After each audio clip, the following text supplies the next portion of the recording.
Lights, camera, action. 100 में 80 बेईमान, फिर भी मेरा देश महान। पुष्पा, आई हेट टीयर्स रे।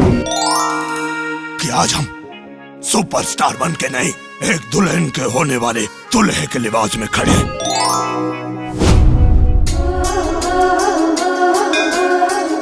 तो रिश्ता में तो राधा के बड़ बहन हो, बाकी ओकरा माँ के प्यार के कमी कभो महसूस ना होके दे लो। आज मेरे पास इमोशन है माँ, मेरे पास एक्शन है माँ,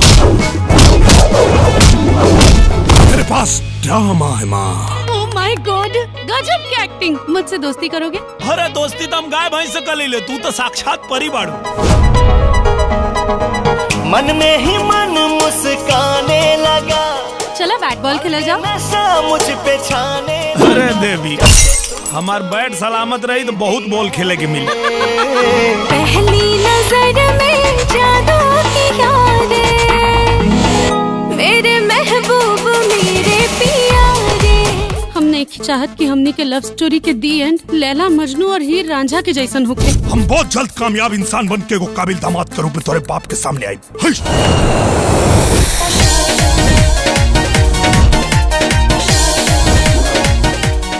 आज से तो हर एक्टिंग की परीक्षा शुरू।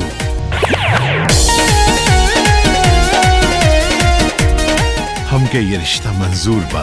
के दुल्हनिया जहिया आइब राजा जी, कहिया नथुनी पझुलुआ झुलाइब राजा जी।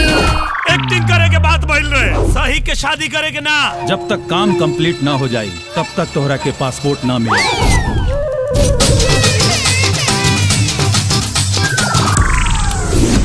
तू तो हम बहन के ही हमार सौतन बनावे जा रहल पड़ा। जब दूल्हा, मंडप, बाराती, पंडित तैयार हो तो शादी तो हुई।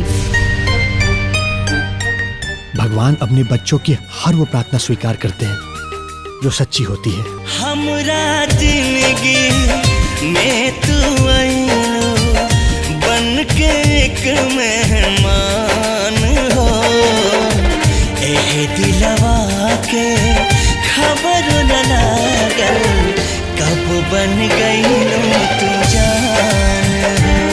सब औरत अपन पति के नाम के सिंदूर लगावेली, हम अपन बहन के नाम के सिंदूर लगा ले। बाबूजी हनीमून खातिर सेंट्रल लंदन के प्लान बनेले बानी। Oh wow, that is so exciting. पर रउआ इतना खुश काहे के हो रहल बानी? हनीमून पता काजल और मेहमान जी के जाए के बा।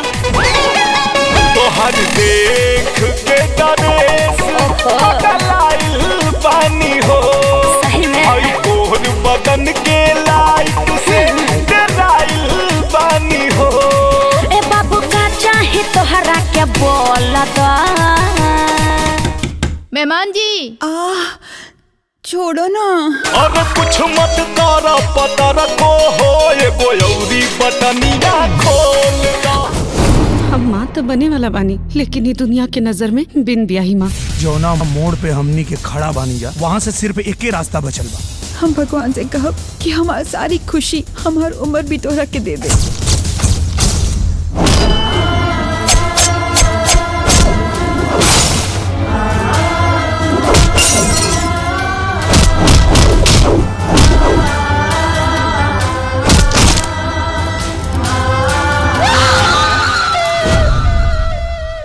कि ऊपर वाला है ना, उसने सबकी प्लानिंग कर रखी है और उसकी प्लानिंग के आगे किसी की प्लानिंग नहीं चलती।